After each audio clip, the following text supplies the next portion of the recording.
আসসালামু আলাইকুম ওয়া রাহমাতুল্লাহ। আজকে আমরা আলোচনা করব রাসূল সাল্লাল্লাহু আলাইহি ওয়াসাল্লাম কেন কখনো আজান দেন নাই। এবং ভিডিও শুরু করার আগে অনুরোধ রইল আপনারা আমার চ্যানেলটিকে সাবস্ক্রাইব করে রাখবেন এবং অল নোটিফিকেশন অন করে রাখবেন যেন ইসলামের আলোর চ্যানেলের ভিডিওগুলো সবার আগে আপনার কাছে গিয়ে পৌঁছায়। আল্লাহর সন্তুষ্ট লাভের আশায় মুসলিমগণ দিন রাত ইবাদত করেন। নিশ্চয় জানেন নামাজ হচ্ছে সর্বোত্তম ইবাদত, নামাজ বেহেশতের চাবি। তাই তো মুসলিমগণ সময় মতো 5 ওয়াক্ত নামাজ আদায় করেন। মসজিদে আজান দেওয়ার মাধ্যমে সমগ্র মুসলমানকে নামাজের জন্য আহ্বান জানানো হয়। অনেকের মনে প্রশ্ন জাগে, রাসূল সাল্লাল্লাহু আলাইহি ওয়াসাল্লাম নামাজের জন্য আজান দিতে বলেছেন, কিন্তু তিনি কেন কখনো আজান দেননি? চলুন জেনে নেওয়া যাক এর মূল কারণ। একদিন আল্লাহর রাসূল সাল্লাল্লাহু আলাইহি ওয়াসাল্লাম সাহাবীদেরকে বললেন, সবাইকে কিভাবে নামাজের জন্য আহ্বান করা যায়। একজন সাহাবী বললেন, হে রাসূল সাল্লাল্লাহু আলাইহি ওয়াসাল্লাম, আমরা ঢোল বাজিয়ে সবাইকে নামাজের জন্য ডাকতে পারি। তখন ঢোল নিষিদ্ধ ছিল না। তখন একজন সাহাবী বললেন, আগুন জ্বালিয়ে কি সবাইকে ডাকা যায়? মানুষ আগুনের ধোঁয়া দেখে বুঝবে নামাজের জন্য ডাকছে। তখন আরেকজন সাহাবী বললেন, সিংহাহ ফুৎকারের মধ্য দিয়ে সবাইকে কি ডাকা যায়?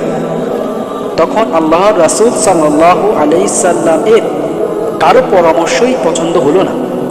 সবাই নিজের বাড়িতে চলে গেছেন। সেই দিন রাত যায়েদ ইবনে আব্দুল্লাহ স্বপ্নে দেখেন এক ব্যক্তি সিংহাহ বিক্রি করছে। তিনি তখন ওই ব্যক্তির কাছে একটা সিংহাহ কিনতে চান। লোকটি জিজ্ঞেস করেন, এটি দিয়ে আপনি কি করবেন? তখন যায়েদ ইবনে আব্দুল্লাহ বললেন, সবাইকে নামাজের জন্য ডাকব। সিংহাহ বিক্রেতা তখন বললেন, আমি এমন কিছু বাক্য শিখিয়ে দেব যার দ্বারা আপনি সবাইকে নামাজের জন্য রাখতে পারেন। তখন তিনি আজানের বাক্যগুলো বলতে লাগলেন, আল্লাহু আকবার, আল্লাহু আকবার। এরপর লোকটি চলে গেছে। যায়েদ ইবনে আব্দুল্লাহ এই কথা রাসূল সাল্লাল্লাহু আলাইহি সাল্লামকে জানান।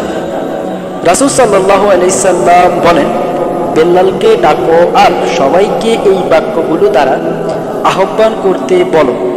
হযরত বেল্লাল রাদিয়াল্লাহু তাআলা আনহু যখন আল্লাহু আকবার বলে আজান দিচ্ছিল, মনে হচ্ছিল আসমান থেকে সুরের ধ্বনি হচ্ছে। তখন ওসমান রাদিয়াল্লাহু তাআলা আনহু দৌড়ে এসে বললেন, এই বাক্যগুলো আমি কাল রাতে স্বপ্নে দেখি। মানে হযরত ওসমান রাদিয়াল্লাহু তাআলা আনহু সহ আরও 14 জন সাহাবী একই স্বপ্ন দেখেন। আল্লাহর রাসূল সাল্লাল্লাহু আলাইহি ওয়াসাল্লাম বলেন, ওই লোকটা যে কেউ ছিল না, উনি জিবরাইল আলাইহি ওয়াসাল্লাম ছিলেন।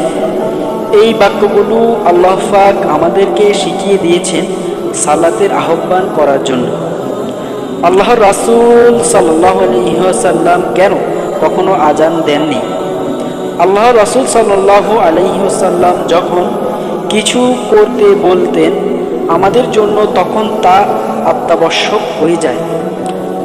আল্লাহর রাসূল সাল্লাল্লাহু আলাইহি ওয়াসাল্লাম যদি আজান দিতেন, তবে তিনি সেখানে বলতেন, হাইয়া আলা সালাহ, অর্থ নামাজের জন্য এসো।